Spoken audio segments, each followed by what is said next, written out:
మన ఇంట్లో ప్రతిరోజు కనిపించే కొన్ని కూరగాయలలో బంగాళదుంప, టమాటో, పచ్చిమిర్చి, క్యారెట్, కాలీఫ్లవర్ చాలా ముఖ్యమైనవి.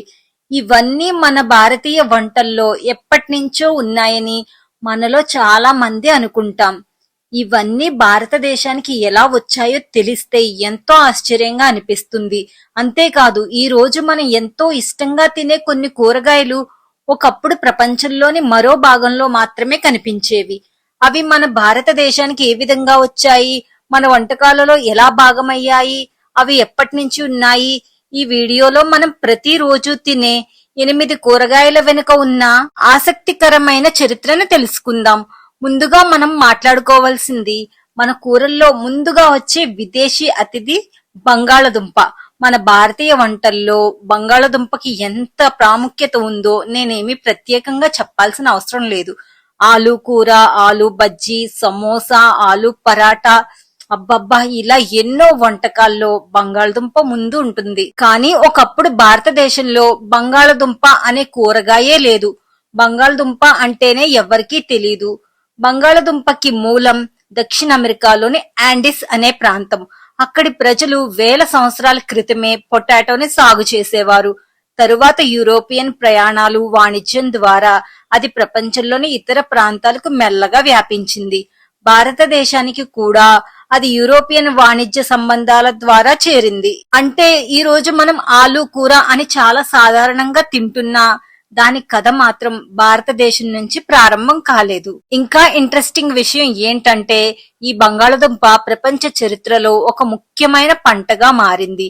ఎందుకంటే తక్కువ స్థలంలో మంచి ఆహారాన్ని అందించగల పంటగా అది అనేక ప్రాంతాల్లో ప్రాధాన్యం సంపాదించుకుంది. అలా ఒక దూరమైన దేశానికి చెందిన కూరగాయ అయినప్పటికీ ఈ రోజు భారతీయ వంటగదిలో అత్యంత సాధారణమైన పదార్థాల్లో ఒకటిగా మారిపోయింది.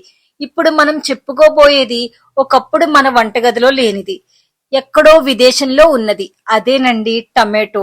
టమాటో లేకుండా మనం సాంబార్, చట్నీ, కూరలు, గ్రేవీలు ఊహించుకోగలమా? అలా ఊహించుకోవడం కూడా చాలా కష్టం. కానీ చరిత్రలో ఒక దశలో భారతదేశంలో టమాటో లేదు.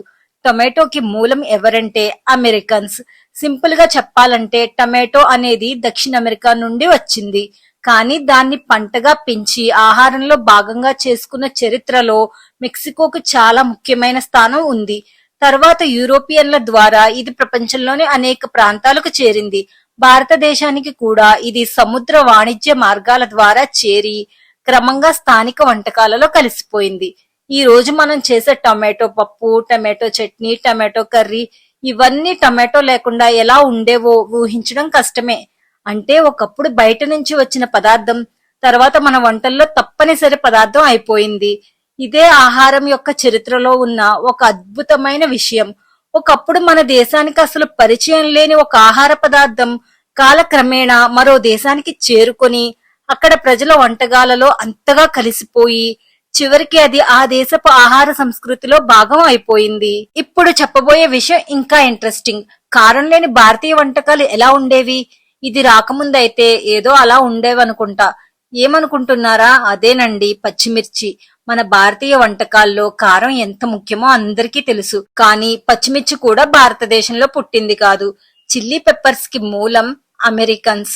యూరోపియన్ సముద్ర ప్రయాణాల ద్వారా చిల్లీస్ ప్రపంచంలోని అనేక ప్రాంతాలకు వ్యాపించాయి. అలా అవి భారతదేశానికి చేరాయి. మరి పచ్చిమిరపకాయలు రాకముందు భారతదేశంలో స్పైసీగా ఉండే టేస్ట్ కోసం ఏం వాడేవారు? భారతదేశంలో స్పైసీగా ఉండడం కోసం ప్రధానంగా ఉపయోగించిన వాటిలో మిరియాలు, అల్లం, లాంగ్ పెప్పర్ వంటి పదార్థాలు ముఖ్యమైనవి.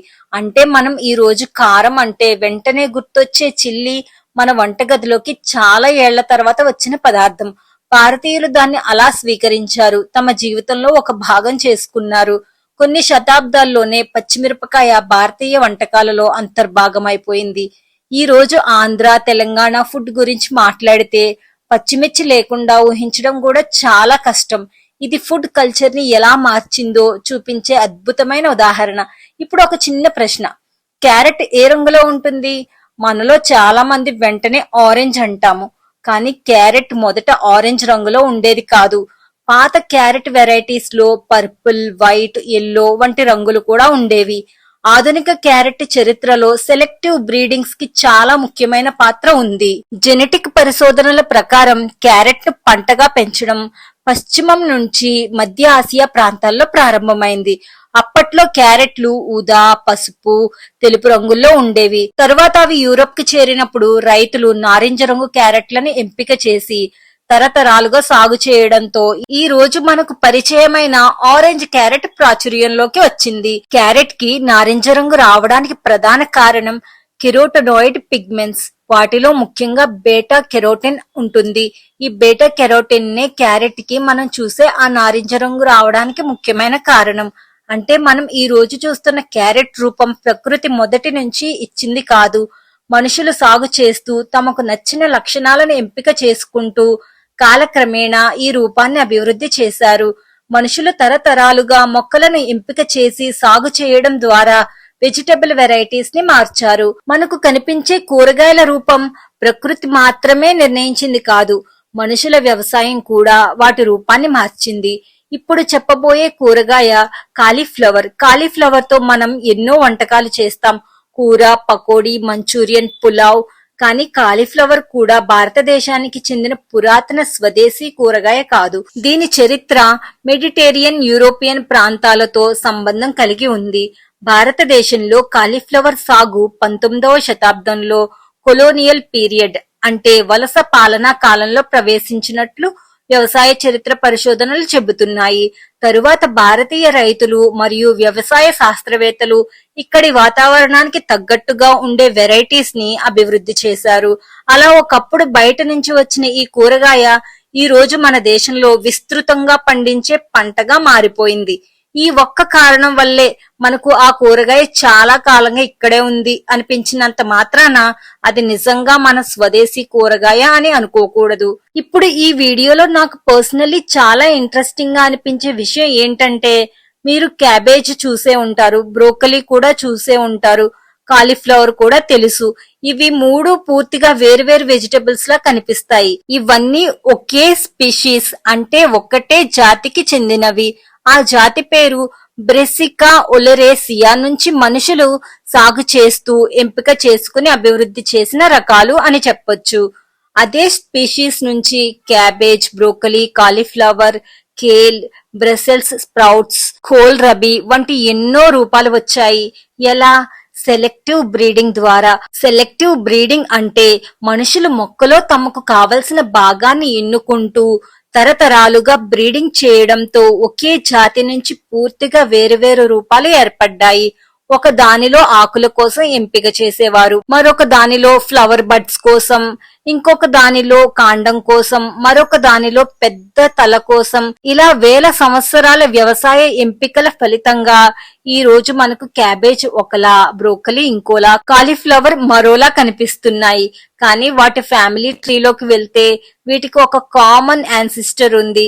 ఇప్పటి వరకు మనం ఫారిన్ ఒరిజిన్స్ గురించి మాట్లాడాం, కానీ ఇప్పుడు నేను చెప్పబోయేది మీరు వింటే నోరూరుతుంది. అదేనండి వంకాయ. వంకాయకు భారతదేశంతో చాలా పాత సంబంధం ఉంది. వంకాయను పంటగా అభివృద్ధి చేసి సాగు చేయడంలో భారతదేశం మరియు దక్షిణాసియా ప్రాంతాలకు ఎంతో ముఖ్యమైన చారిత్రక సంబంధం ఉంది. సుమారు 2000 సంవత్సరాల క్రితమే ఇండియాలో ఎగ్ ప్లాంట్ సాగు మరియు వినియోగం ఉన్నట్లు చారిత్రక ఆధారాలు సూచిస్తున్నాయి. అంటే వంకాయ మాత్రం పొటాటో లేదా టొమాటో లాగా అమెరికన్స్ నుంచి వచ్చిన కూరగాయ కాదు. ఇది మన భారత ఉపఖండంలో వేల ఏళ్లుగా మనుషులు సాగుతో కలిసి క్రమంగా అభివృద్ధి చెందిన పంట. ఇంకా ఇంట్రెస్టింగ్ విషయం ఏంటంటే వంకాయకు కూడా ఒకటే షేప్ ఉండదు. పొడవాటి వంకాయలు, గుండ్రని వంకాయలు, తెలుపు, ఊదా, ఆకుపచ్చ, ఇలా ఎన్నో వెరైటీస్ ఉన్నాయి. వీటి గురించి మీకు అందరికీ తెలిసిందే. అంటే మనం మార్కెట్ లో చూసే ఒక్క వంకాయ రూపం దాని యొక్క పూర్తి చరిత్రను వివరించలేదు. మన వంటగది నిజానికి ఒక గ్లోబల్ స్టోరీతో నిండి ఉంది. ఇప్పుడు ఈ మొత్తం కథను ఒకసారి కలిపి చూస్తే మన వంటగదిలో ఒక పొటాటో ఉంది. దాని హిస్టరీ సౌత్ అమెరికా వరకు వెళ్తుంది. మన టొమాటోకి అమెరికన్స్ తో సంబంధం ఉంది. మన పచ్చిమిరపకాయలు కూడా అమెరికన్స్ నుంచి ప్రపంచానికి వ్యాపించింది. మన క్యారెట్ చరిత్ర ఆసియా నుంచి యూరప్ వరకు ప్రయాణించింది. కాలీఫ్లవర్స్ కి యూరప్, మెడిటేరియన్ హిస్టరీ ఉంది.